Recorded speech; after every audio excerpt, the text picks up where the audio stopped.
Hey there, everyone. Welcome back to Utility Sports. And in today's video, we're going to be discussing NFL free agency. It's right around the corner. The day I am recording this is March 9th.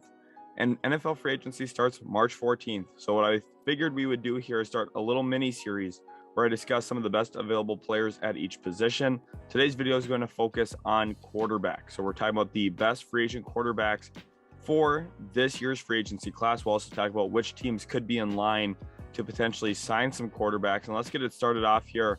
Make sure to hit that like button and also subscribe if you are new to the channel. Now let's get into it here. My very first guy, my best available player here in free agency is Mitch Trubisky. He's a 27-year-old coming over from Buffalo.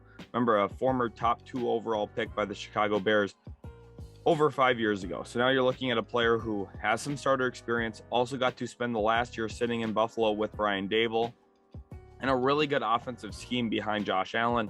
And the hope is clearly for him that he has learned a lot and has really progressed without having a ton of play time, which I do think is a possible outcome. Remember, Trubisky got thrown into the fire rather quickly his rookie season, and he didn't really have a ton of talent around him. You know, he had Allen Robinson there in Chicago.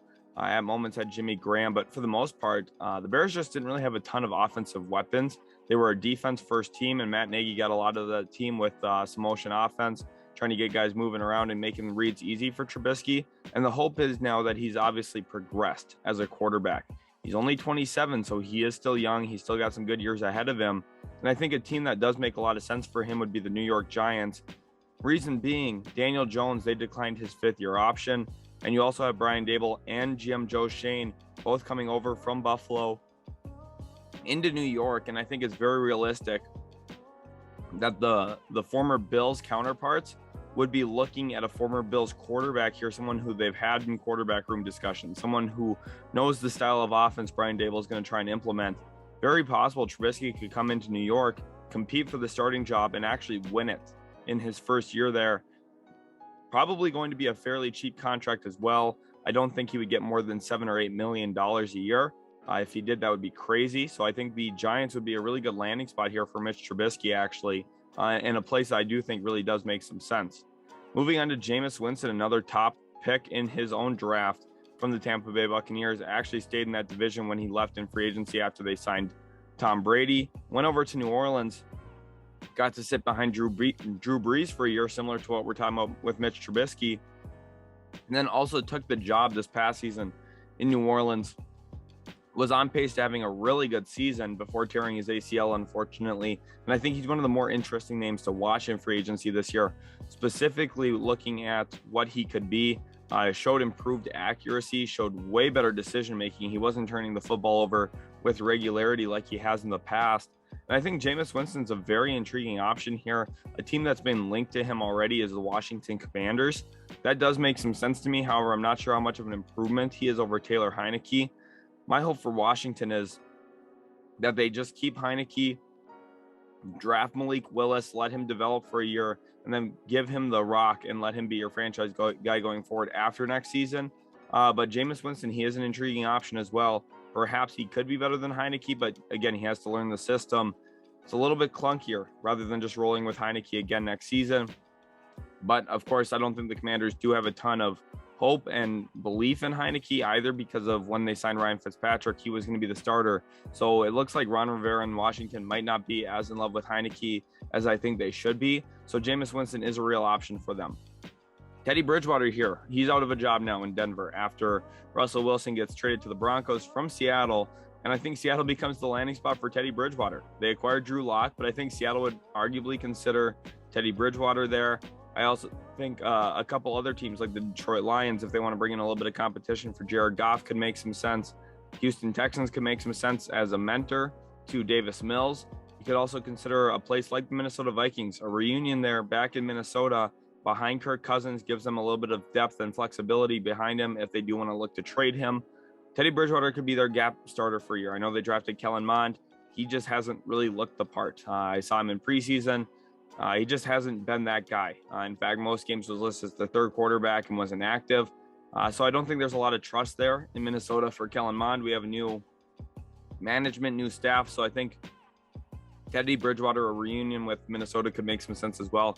He's going to be one of the lesser important names to me. I think, he'd probably get signed as a backup, maybe as a spot starter for a team. I just don't necessarily think he really moves the needle. We saw it in Denver this past year, and I think that would be the case moving forward.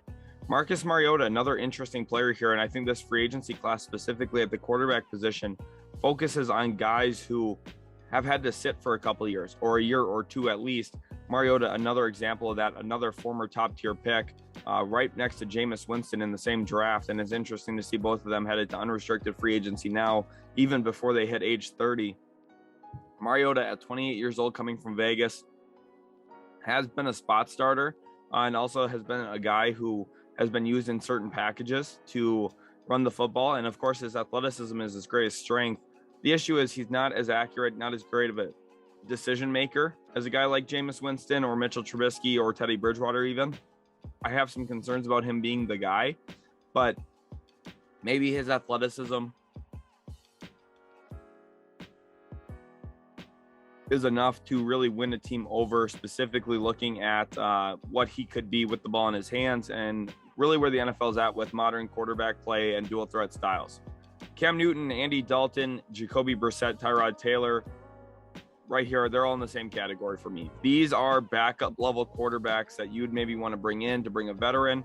And out of these guys, I think the least attractive to do that with would be Cam Newton, because he has a huge following. There's going to be a ton of media presence around him because he's a former #1 overall pick, former MVP. If you bring in Cam Newton to be your backup, expect cameras to follow him. And that's one of those things where you'll probably sell some jerseys for your backup quarterback, but it also becomes a little bit more of a distraction, and it puts a lot of pressure on your QB1. I just don't think that Cam Newton's going to find a job. Realistically, I just would be shocked if he did. Also, I just want to touch on Trubisky, Winston, Bridgewater, and Mariota again. I think Pittsburgh's going to be interested in those four. I think Pittsburgh's going to try and sign one of the four. I'm not exactly sure which one, though. I think they would love to have Trubisky, but I'm not sure if that's going to get done. Moving on now to our next group here. Blaine Gabbert, Ryan Fitzpatrick, those two guys, as well as Joe Flacco here. Those three, in conjunction to me, are, again, backup mentorship type players. Fitzpatrick's going to go to a team with a young quarterback. He's going to compete. He's going to push them in practice, but ultimately he's going to help them develop, hopefully help them through reads, through concepts, and also really just try and help get the most out of the team. Usually a pretty good locker room presence player. Those three guys, Gabbert, I know, is very well liked wherever he's been. Fitzpatrick, he can turn it on. He's money for a couple games a season if you do need him as a spot starter. And then Flacco, former Super Bowl MVP. I don't necessarily know if I see him making a big impact. I know the Jets are rumored to just want to hold on to him. I think there's some value there. I think that's a pretty smart decision from the Jets just to keep him. Probably a cheap contract. And you did give up a 6th-round pick to trade for him, so I think keeping him around does make some sense. Moving on to an interesting cast of guys here. Let's go with this group here of Nick Mullins, Josh Dobbs, and also Dwayne Haskins, Josh Rosen. So those four here are interesting to me because they're all relatively young, 25-ish years old. Josh Dobbs a little bit older, but unproven. Those guys, if you really need someone who you think maybe this guy can pop, those are your options because they're younger. They've been learning the quarterback position. Nick Mullins has found some success when he was in San Francisco. Didn't play much in Cleveland.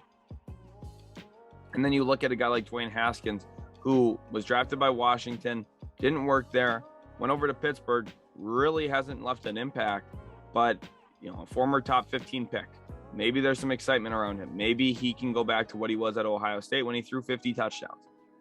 There's some hope there that Dwayne Haskins could really become a starting quarterback. I just don't see it realistically. I don't believe that he's that level of player, but I think it is a realistic expectation that some GMs and executives might say, like, hey, if we can get this guy on a cheap 1 or 2 year contract and see if we have a quarterback injury or if we just don't have our guy fall to us in the draft, we could maybe see what Dwayne Haskins is for us.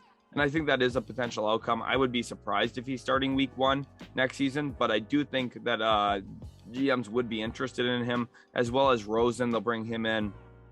And then you look at the other guys on this list. When you go from a Glennon to a Kyle Allen to a Chad Henne, Brandon Allen, Colt McCoy, and so on, Chase Daniel, Mike White, even from the New York Jets, who had a really good season this past year. That's the quarterback class, this free agency. Geno Smith as well.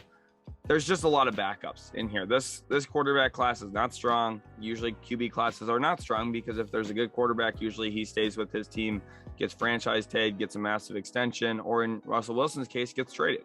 So here, when you're looking at players like Trubisky, Winston, Bridgewater, you can maybe throw Mariota into that bunch. Those four are really the top guys. Those are the guys who have the best chance of becoming starters next season.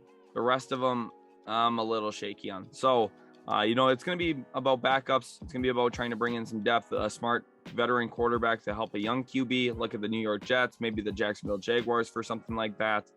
You could also look at the Falcons, maybe trying to take a risk on one of these younger guys to get someone in line behind Matt Ryan.